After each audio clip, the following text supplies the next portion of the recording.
जब मैं छोटा था तब एक बार क्लास में हमारे टीचर ने पूछा, बताइए नेपाल में कभी स्वतंत्रता दिवस क्यों नहीं मनाया जाता है। हम सब सोचने लगे पर कोई भी जवाब नहीं दे पाया। तब हमारे टीचर ने कहा, क्योंकि नेपाल वो महान राष्ट्र है जिस पर कभी कोई भी देश आज तक शासन नहीं कर पाया है, मतलब कब्जा नहीं कर पाया है। यानी वह देश कभी प्रतंत्र ही नहीं बना तो स्वतंत्र कैसे होता। इसलिए नेपाल कभी स्वतंत्रता दिवस नहीं मनाता है।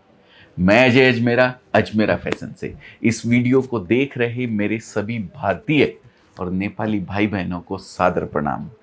आज मैं आपसे हिमालय की गोद में बसे भगवान बुद्ध के जन्म स्थल, दुनिया के एकमात्र हिंदू राष्ट्र और बेहद दर्शनीय देश नेपाल के बारे में बात करूंगा।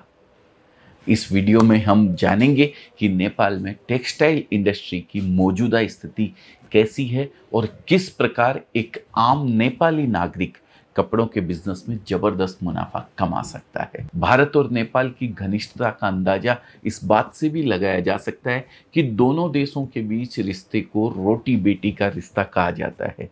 दोस्तों, दोनों देशों के नागरिक बिना पासपोर्ट के नेपाल से भारत और भारत से नेपाल आ जा सकते हैं। यही नहीं, इंडियन आर्मी की गोरखा रेजिमेंट में बड़ी संख्या में नेपाल के नागरिकों को भर्ती किया जाता है।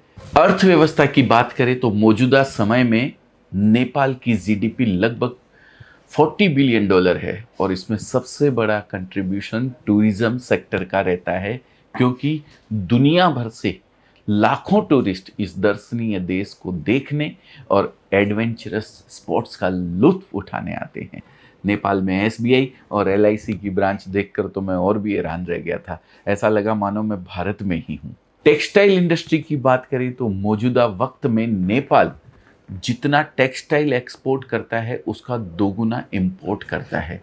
वैल्यू के टर्म्स में अगर बात करें तो नेपाल करीब 30 अरब रुपए का कपड़ा एक्सपोर्ट और 60 अरब रुपए का कपड़ा इंपोर्ट करता है। सबसे ज़्यादा माल भारत को एक्सपोर्ट किया जाता है, जबकि इंपोर्ट के मामले में चाइना पहले और भारत दूसरे नंबर पे आता है। हालांकि जब बात साड़ी, सूट, कुर्ता पजामा और नेपाल में प्रचलित अन्य पोशाकों की होती है तो नेपाल की ज़रूरतें पूरी करने में भारत पहले नंबर पर आता है। लंबे समय से यहाँ के कपड़ा व्यापारी टैक्स वेवर्स, मैन्युफैक्चरिंग को प्रोत्साहन और सब्सिडी इनोवेशन में सहयोग और टेक्नोलॉजी अपग्रेड जैसी कई डिमांड करते आ रहे हैं। जाहिर है इन डिमांड्स को पूरा होने में अभी काफ़ी समय लगेगा, पर इस दौरान भी जो कपड़ा व्यापारी आगे बढ़ना चाहते हैं वो कोई ना कोई रास्ता जरूर निकाल लेते हैं, और ऐसा ही एक सरल और मुनाफे वाला रास्ता है भारत के सबसे बड़े और सबसे सस्ते कपड़ा बाजार सूरत से माल उठाना और उसे अपने ग्राहकों को बेचना। और जब मैं ग्राहकों की बात करता हूं तो मेरा मतलब सिर्फ नेपाल के लोगों से ही नहीं बल्कि भारत और पूरी दुनिया से भी है।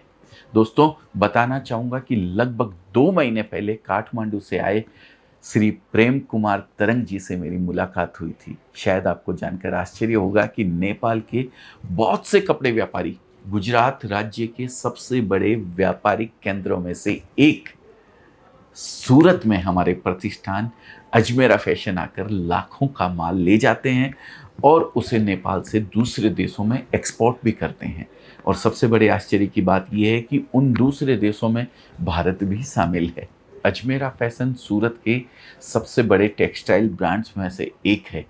हम पिछले 30 सालों से लगातार अपने ग्राहकों की सेवा में तत्पर हैं और आज साड़ी, सूट, लहंगा, बच्चों के कपड़े, मेंस वियर और तमाम readymade items Nepal, America, England, लगभग दुनिया के 30 से भी ज़्यादा देशों में एक्सपोर्ट करते हैं। हमारी गुणवत्ता और टेक्सटाइल के क्षेत्र में हमारे बेहतरीन काम को कई बार सम्मानित किया जा चुका है। संभवतः हम सूरत के सबसे अधिक अवार्ड्स जीतने वाले कपड़ा व्यापारियों में से एक हैं। अजमेरा फैशन की सबसे खास बात है कि हम सूरत के सबसे पहले मैन्युफैक्चरर हैं जिसने फैक्ट्री रेट पर रिटेलर्स को माल देना स्टार्ट किया है। यानी चाहे कोई बड़ा होलसेलर हमसे 5 करोड़ का कपड़ा माल ले या कोई सम्मानित रिटेलर 50,000 रुपए का माल खरीदे, एक ही रेट पर हम उनको कपड़ा प्रोवाइड करवाते हैं। डायरेक्ट हमसे माल लेने वाले कपड़ा व्यापारियों को किसी ट्रेडर या होलसेलर को कोई मार्जिन नहीं देना पड़ता है और वो बड़े आराम से हमसे ली हुई 100 रुपए की साड़ी या किसी अन्य प्रोडक्ट पर अच्छा खासा मुनाफा कमा पाते हैं। यही कारण है कि आज 1 लाख से ज़्यादा कपड़ा व्यापारी अजमेरा फैशन के साथ जुड़कर कपड़ों का बिजनेस कर रहे हैं, जिसमें से बहुत से व्यापारी काठमांडू, भरतपुर, पोखरा जैसे शहरों से आते हैं। दोस्तों, अजमेरा फैशन से जुड़ना बहुत इजी है। भारत में एंटर करने के बाद आप ट्रेन से सूरत पहुंच सकते हैं या आप चाहें तो फ्लाइट के माध्यम से दिल्ली या मुंबई आकर भी बाकी की जर्नी कनेक्टिंग फ्लाइट या ट्रेन या बाई रोड कर सकते हैं। वैसे तो हम सभी व्यापारी भाइयों से यही अनुरोध करते हैं कि पहली बार माल लेने के लिए वे सूरत विजिट जरूर करें, लेकिन यदि कोई यात्रा करने की स्थिति में नहीं है तो वो हमें स्क्रीन पर दिख रहे नंबर्स पर कॉल कर सकता है। हमारी 100 से अधिक लोगों की टीम आपको गाइड करेगी और पूरा सहयोग प्रदान करने के लिए तैयार हैं। हम व्हाट्सएप पर आपको अपना कैटलॉग भेजते हैं और आपके द्वारा पसंद किया गया प्रोडक्ट पार्सल द्वारा आपके बताए गए पते पर सुरक्षित पहुंचा देते हैं। ऐसे में यदि आप टेक्सटाइल बिजनेस में हैं या कपड़ों का बिजनेस शुरू करने का सोच रहे हैं तो ये एक सही समय है इस बिजनेस को आगे बढ़ाने या शुरू करने का। मुझे पूरी उम्मीद है कि हम दो पुराने पड़ोसी मुल्क भारत और नेपाल आपस में मिलकर बहुत अच्छा बिजनेस कर सकते हैं और एक साथ ग्रो होकर बड़ी सफलता हासिल कर सकते हैं। दोस्तों, अगर मेरी बात आपको अच्छी लगी हो तो इस वीडियो को लाइक ज़रूर कर दीजिएगा और इसे ऐसे लोगों के साथ शेयर करना मत भूलिएगा जो नेपाल में रहते हुए भारत से माल मंगाकर कपड़ों के बिजनेस में बड़ी सफलता हासिल करना चाहते हैं।